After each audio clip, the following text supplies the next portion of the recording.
What's up, guys? Welcome back to the YouTube channel. I'm Turbo John. You're on the Turbo John YouTube channel. Appreciate y'all stopping by. Let me show you what we got going on today.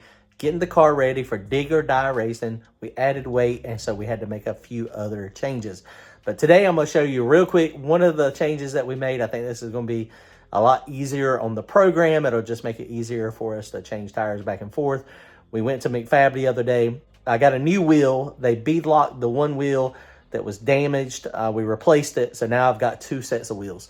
Having two sets of wheels is a big deal because we change surfaces all the time. So now we're radial racing some, we're front side racing where we have to have Mickey Thompsons, in my opinion, and then we're backside racing where we have to have Hoosiers. So having multiple sets of wheels and tires makes it much easier. The double bead lock is really easy to change. Lyle hooked this up, so we got from McFab bead locks. We're good to go now.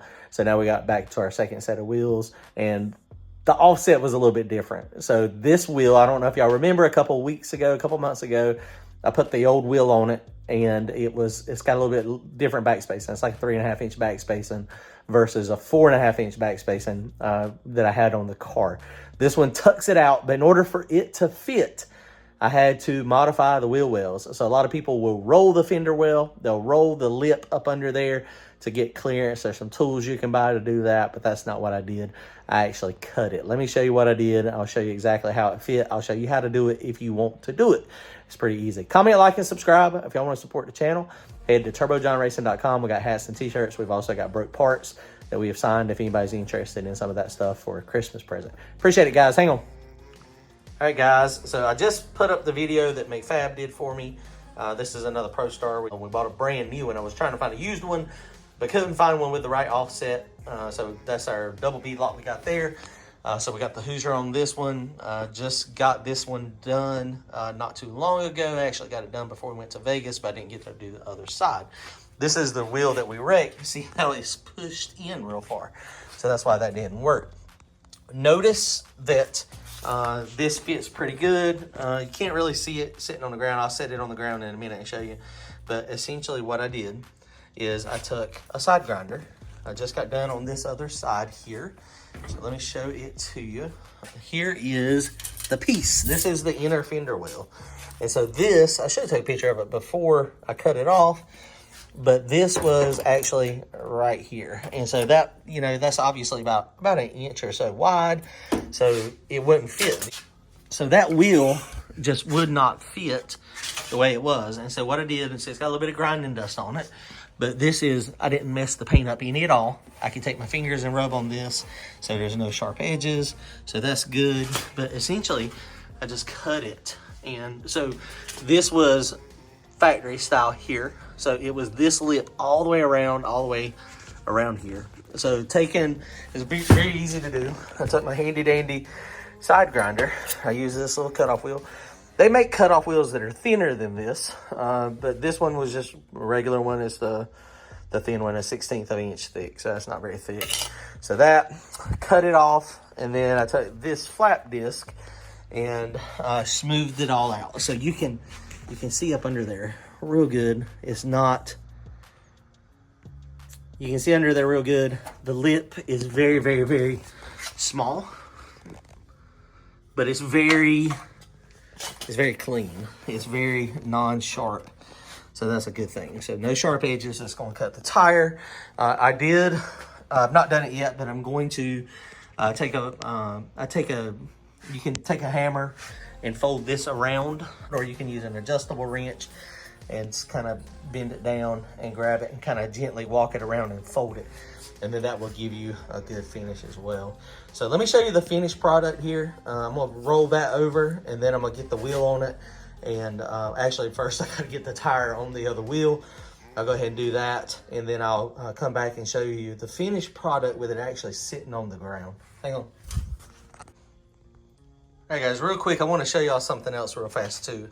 A lot of people run, I guess, the Pro Stars, Welds. There's a few other ones that are, I mean, I guess it's a street / race wheel, but it's not got the proper size holes there.